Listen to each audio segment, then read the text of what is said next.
దేవుని స్తోత్రం.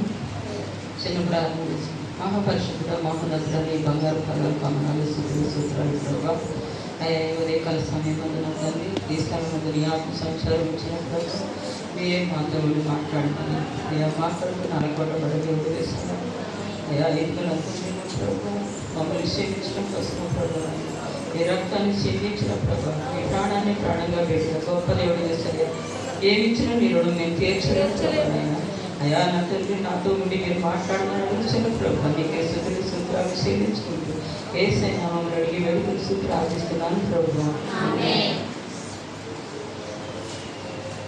లూకా సువార్త 23వ అధ్యాయం 33 నుంచి 35 వచనాల వరకు దేవుని వాక్యం చదువుకున్నాం. వారు కపాల స్థలం అనబడిన స్థలమునకు వచ్చినప్పుడు అక్కడ కుడివైపున ఒకరిని ఎడమవైపున ఒకరిని ఆ నేరస్తులలో ఆయనతో కూడా సిలువ వేయబడి యేసు తండ్రి వీరేం చేస్తున్నారు, వీరెరుగురు కనుక వీరిని క్షమించమని చెప్పారు.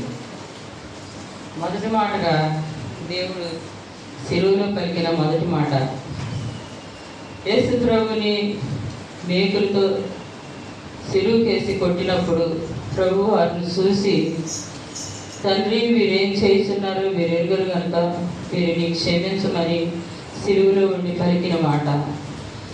ఆ యూదులు సిలువకేసి ప్రభువుని కొట్టినప్పుడు వాళ్ళ చేతులు కందిపోతాయేమని దేవుడు ఎంతగానో ప్రాధేయపడి వాళ్ళని క్షమించమని దేవుని వేడుకుంటాం.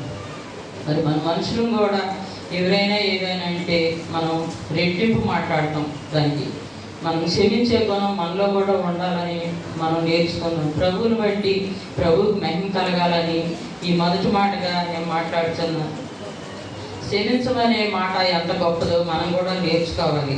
క్షమించమనే మాట అసలు దేవుడు అంత ఇబ్బంది పెట్టినా, అన్ని హింసలు పెట్టినా, ఆయన శరీరం అంతా సాళ్ళుగా దున్నబడిన, ఆయన తల మీద ముళ్ళ కిరీటం పెట్టిన, ఆయన కాళ్ళకి చేతులకి శీలలు నాటిన, డొక్కలో బెళ్ళం పోటు పొడిచినా కానీ ప్రభు ఎంతగా సహించుకున్నారు, ఎంతగా ఓర్చుకున్నారు. ఆ దేవునికే మహిమ కలుగును గాక. ఆ దేవాది దేవునికి ఎన్ని స్తుతులు చెల్లించినా కానీ ప్రభు ఆయన రుణం మనం తీర్చలేము. అందుకే మనం కూడా నేర్చుకోవాలి. ఎందుకంటే ఒకరినొకరు క్షమించుకోవాలి, ఒకరి పట్ల ఒకరు ప్రేమ కలిగి నడుచుకోవాలి, ఒకరి పట్ల ఒకరు విధేయత కలిగి నడుచుకోవాలి. మన సంఘంలో కూడా ఎవరికి కూడా మంచు పదాలు ఉండకుండా ఒకరినొకరు క్షమించుకుంటూ అందరం సమాధానం కలిగి ఐక్యత కలిగి ఈ ప్రభు చెప్పిన మొదటి మాటను బట్టి దేవునికి మహిమ కలుగును గాక. ఆమేన్.